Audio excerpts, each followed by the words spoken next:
Good morning. All right. Little pop here overnight. And we'll see if it holds. It's coming up into this resistance area. And you see it's already backing off here on the spiders. The question, does it hold or how much does it hold this 430 area? Remember last week, that was the holding point that it was staying above. And when it failed, it fell through into the void and it's just been chopping around since then. So yesterday started a little move up and now prices were as high as 32 right into this resistance area there where their sellers are going to be there. Yep, Ken, Fed meeting today. And what are they going to do? Right? Everybody says quarter point. So I guess it'll be a quarter point. I guess surprise will be if they do half, which I don't know. Personally, I think they should since they things have gotten so out of hand, but we'll see what they do. So as always, they get the jiggles up and down when that happens, and then we'll see how it unfolds. But right now, just a lot of chopping. It's just what I've been talking about. It's just been a big mess day to day. What moves up and down, and we're just in this trading range here. We'll see if this continues. The trend is still down. And so now the depth of the retracement here has gotten to the point where maybe by next week, we'll see if it holds on to the gain, of course, and so on. Whether we'll start to talk about this as being sideways or not. This could easily just fail and break down. So we'll see what happens.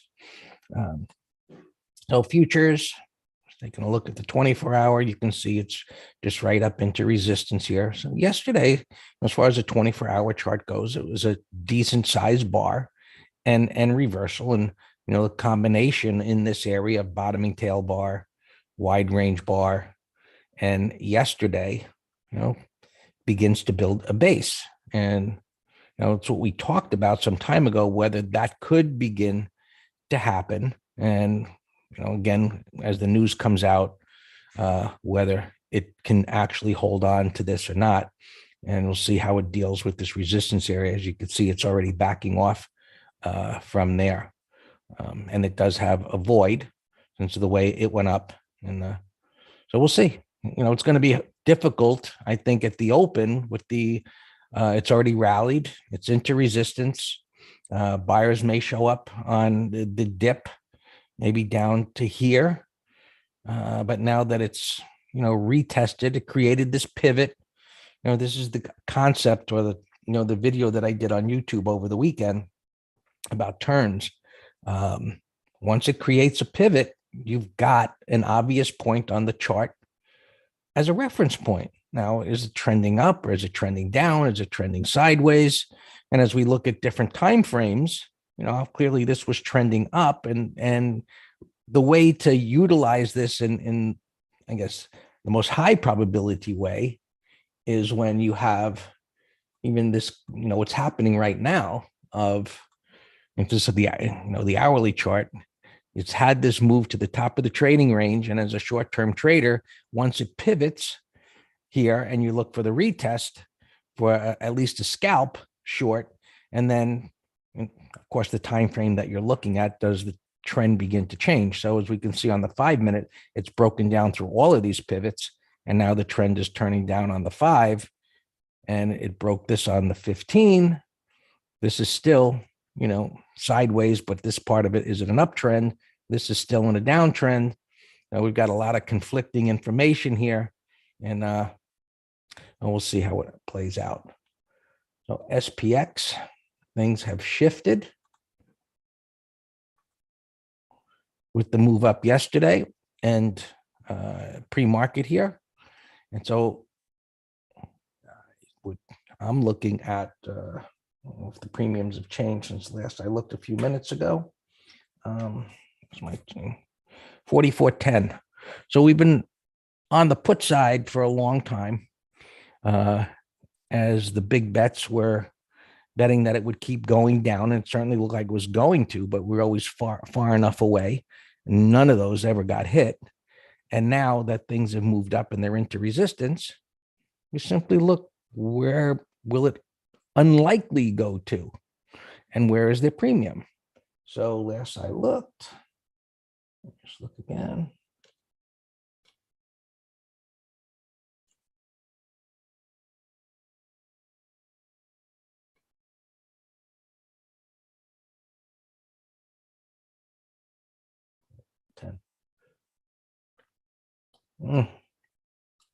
It's evaporating a bit. It was 50 by 70. Now it's 35 by 55. So maybe it'll pop back up at the open. So I was looking at 44.10, which was in the area at this pivot high, which would be quite a distance for it to get to. I don't believe it'll potentially get there. And of course, what's the Fed going to do that's unexpected? Not raise interest rates, where, I guess a year ago, parts would have rallied. I don't think they would look at that as being bullish at this point, but, I don't think I want to get much closer to it. I mean, it's still very far away. I guess get on the opposite side of 4,400. So even 4,405 should be fine. But that's it for SPX. Should I wait till Powell speaks today? Wait for what, David? Depends on what you're waiting for and what your strategy is. Day trade, swing trade, what the instrument vehicle was. A lot of questions to answer that, have to be looked at. All right. YM, same story, up into the resistance area and backing off. And Q's didn't get there. It's been the weaker. But trying to hold this area. It's in a downtrend. So the question that can it get deeper into this area, which would make it a little more convincing that maybe it's a turn.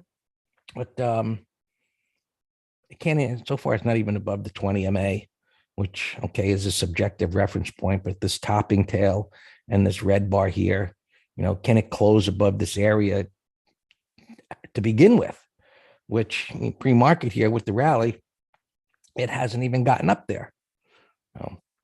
Swing trade SPX. Well, no, there's no swing trade on SPX because, and I guess you mean SPY, but you can't trade SPX. But look, this we're not sure if this is bottoming out yet. Maybe let's get past this options expiration week and the Fed day and so on, and see which way things swing back and forth before we think about positions here. Now,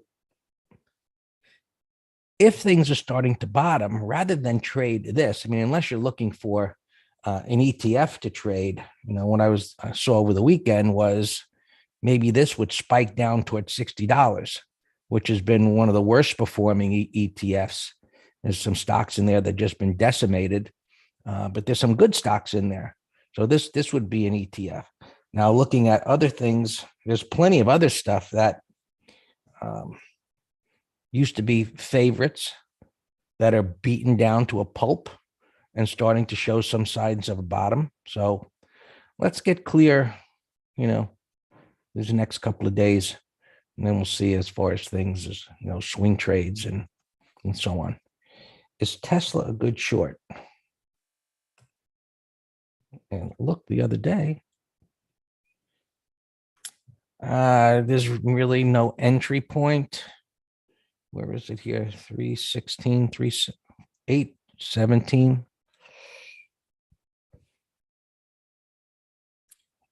It could be. I mean, it's gapping up into this area. There's really no significant resistance there. I would wait to see if this maybe is a gap and crap. And if it closes with a red bar, then maybe you want to consider that as a short. If you're talking intraday, well, then you need an intraday pattern. Right, put selling it overnight puts here, sell at the open or hold. Oh, you have puts, Daisy, on Qs. Well, things are backing off here a bit. So, how confident are traders? This has been the weaker. Um, I don't know. I would at least wait, maybe 15 minutes or so and see if this keeps dropping, see what happens. Would I explain the psychology that has worked when a downtrend goes into consolidation near bottom of a range? What is supply and demand's absorbed? That causes the supply of sellers.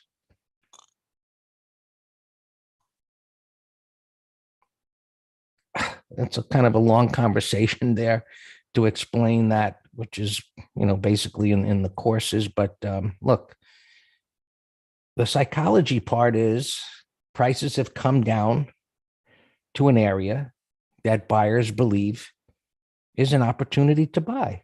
So at that, we don't know. All we can do is look to the left, like the cues here. We look to the left. It's that simple. This is in the past, this is where institutions thought the NASDAQ 100 was a place to buy. We assume that they'll think the same thing again. Now it's down 23% from there. This was in an uptrend at that time. So buying the dip was, in order constantly. So consolidation patterns or bottoming patterns, is it making a turn within an uptrend, which is, had a big move up, or is it beaten down where now it reaches an area and, demand starts to come in and forms bottoming tail patterns or, whatever, gap reversals and so on. And so as a bottoming pattern forms where we see a retest and we get more bars that are confirming the area to the left, the greater our confidence is that that is going to be a turning point. Now, ultimately, it needs to take out some area of resistance. So if you said, hey, you know what, I'm going to buy this down here because it's at that level, it's down 23% or so, and they bought here before and so on and so forth. Okay, fine. And you've got a green bar and you're saying you're going to buy it above the high. Forget the Fed, forget Russia, forget options expiration. Well, okay. Will you put your stop maybe down below 310 to give it enough wiggle room and, share size it accordingly? So even if it goes down there, you're still an acceptable loss. So there's a lot of different ways to trade that bias, but money management always comes into how you're going to do it. Whereas in a situation like this, being more aggressive because it's in an uptrend would make sense. Whereas this is beaten down a lot and there's tons of losers, I should say people that want their money back, that's the supply, that it's not going to skyrocket off of this too easily. Why do market as a whole shoot up, including even the poor, bad news stocks? Because institutions have been able to do that and get away with it. So twofold answer. Is it in an uptrend where, okay, being more aggressive makes sense? Or is it in a downtrend where we've lived through a long-term advance, even where a so-called pandemic was an opportunity to buy, and it really didn't mean much of anything, to the markets other than buy the dip again. Whereas now something has changed where there's been a longer decline here and things begin to shift to, hey, I think let me buy the dip. And shorts being the psychology here being, if I get caught in one of these runs, I'm going to get killed. So shorts cover quickly. But what we've been seeing is sellers come in and aggressively sell again. So eventually equilibrium comes to where buyers and sellers meet in a kind of like a standoff and things, begin to break one way or the other. All right. I looked at the Qs, Russell, all right, trading range. That hasn't even gotten into the middle of the range. Pretty bearish weekly chart. And Bitcoin, middle of the range. Nothing really much here. Yesterday we talked about crude oil coming down into this area where buyers should want to step up again, and they are. Silver, not as clean as that is, but this should begin to make a turn in here. And gold, coming down.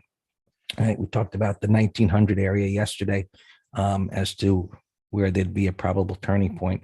And we're beginning, as we can see, the hourly chart is beginning to bottom out. So downtrend, moving sideways. You see a, buying the dip, breaking below the lows here, buying the dip, pushing back up, but, up at a pivot high. So can it, get through this trading range and then begin to turn back up again? And so this is how we use multiple time frames, and that, this isn't an uptrend, but the retracement is deep and violent, and the angle of retracement is sharp. So it takes a little time for that volatility to contract. And we see that's beginning to happen here. And so maybe another day or so where this can begin to turn back up. And we always look at the transports, which held on to their gap yesterday, but it's in a big giant middle of a mess. And the two still have not met, but obviously they're close. You see,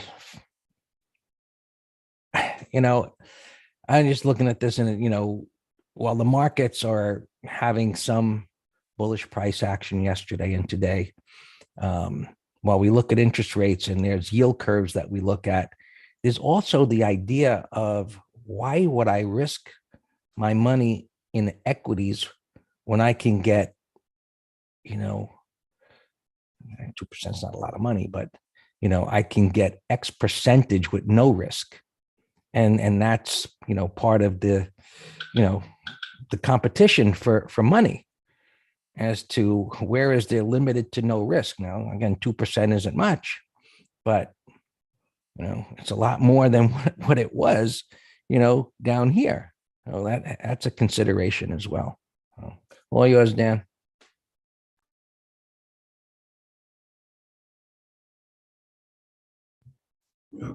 Good morning. Yep, I got Fed day today, so really don't count on any swing trades until after. Stephanie Pomboy, the macro maven lady, was on CNBC, and I think she was in essence saying, this gap up's a joke, in terms of all the poor underlying fundamentals. It's funny, she called the Fed magoo. She said they're monetary magoo. She just trashes what they are doing. So many people are. So she's saying they got problems down the road, and so this is just a little war. A little, they got some peace talks going. As pretty much all this. Sold off a little bit on the retail numbers. But I did say in the green room yesterday, if the diamonds close like this, although we have the gap today that's going to change this picture, then I would be bullish tomorrow, because this, it's still in a downtrend, but you got a big fat higher low here. Today, MT Live, we're talking about pivots. Pivots not only for trade management, but pivots for trend recognition, trend and trend change. So could this be the start of a trend change in terms of downtrend? Then the next trend change is sideways trend, and then sideways can then continue up or down. All right, so our opens, we've had pretty light inventory. we sold a couple naked puts yesterday. STZ, we did JD. Look at that, beautiful. So these Chinese stocks are ripping today. I looked at a bunch of them. There's really absolutely nothing we can do right now, but we nailed the entry. We sold the $35 puts yesterday for 50 cents. We did coup on earnings, a little gap and snap with a bullish pre-market. That was a beautiful trade. And it's actually kind of a little cup and handle here, pre-market. Gapping up, going sideways. That very well could set up for a day trade. I have it here still in this middle window. It's fur. It's actually, I raised it, I think, to 100 spot. Wow. All right, so that's a definite watch. I've been watching this one for a while, and it has what we call a new low reversal, a bullish. It made a new low and didn't go very far, and then it's been going sideways here for a week. Now it's gapping up. Yeah, that looks fantastic. Sure. So do we wait 5 minutes? Of course we wait. It's gapping up $3 from an end of day rally. I might probably wait 30 minutes. And then you also got to tell me, are you thinking of a directional or a put spread or both? I mean, if this really is the bot, tradable bottom, this has plenty of room. I see no reason with this big bottom why it can't go to 120. That would be, the thing came from 200. So yeah, that looks fantastic. All right, so let's continue here. LMT, I've been watching for a while. Military got extended. Kind of a head and shoulders here. This would be a call spread, but I know they've been sucking the juice out of it. HTZ, Ziac, that's, no real interest there. Let me continue here. So you're going to see a bunch of these, and it has to do with trading on the exchanges. I don't know, trying, so we talked, Greg, about gap risk to the downside with these Chinese stocks. Well, look here today. Now the gaps to the upside.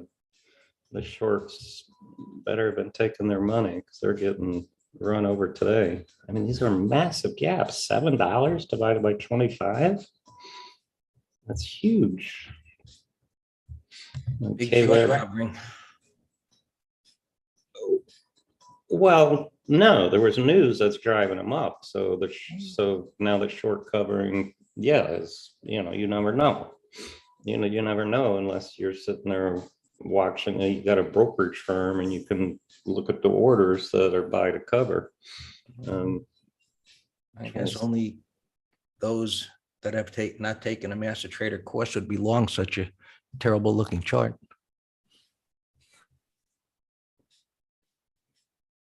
All right.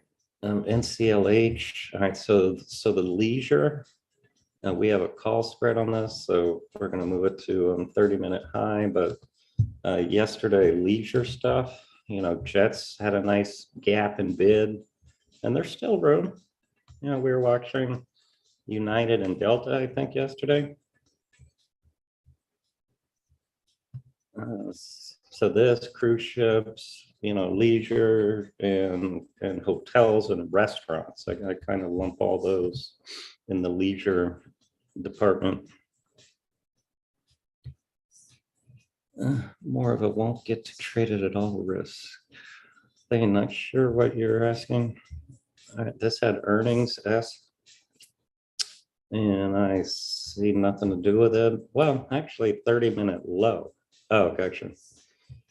Yeah, no, it's just like biotech stocks. You got gap risk, and you just by definition have higher risk trading Chinese stocks. You do. It's SMAR earnings was down, popping. We'll come back to you. Billy, another Chinese thing. GoCo. The trade's kind of spotty, but wow, that's 5 million. That's in a power downtrend. I wouldn't touch that.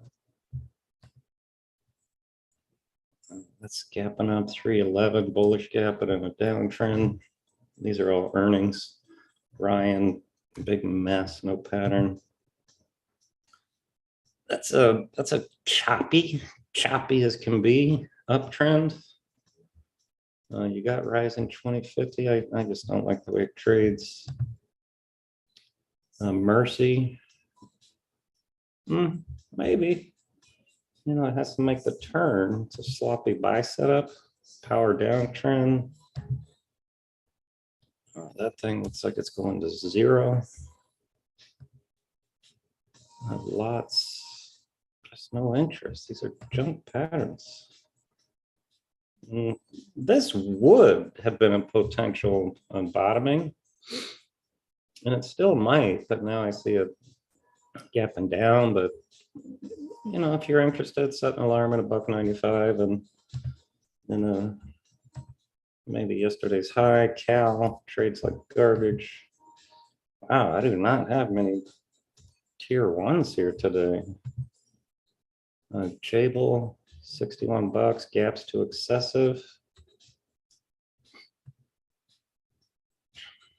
Cano, that ain't bad. 30-minute high. I like the gap. I like the 180 reversal. I like the 15-minute chart. Recent IPO. We'll come back to it. Shoe Carnival. Rocking. I don't like the way it trades. LE gapping down. That would be a 30-minute low short.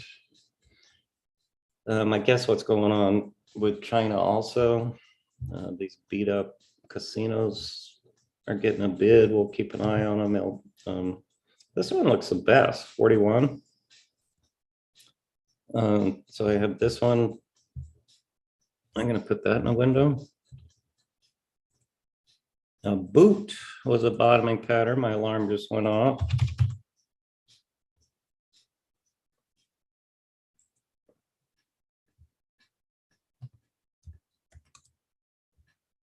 There you go. There's a good gapper.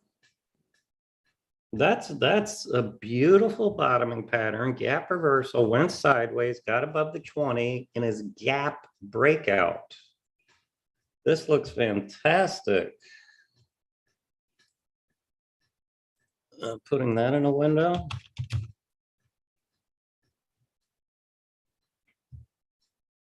So, you know, just arbitrary, maybe 10-minute high.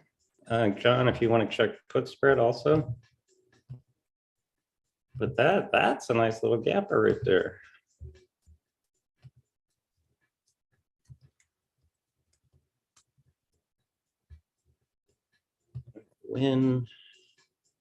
Wins a put spread, you know, into the close.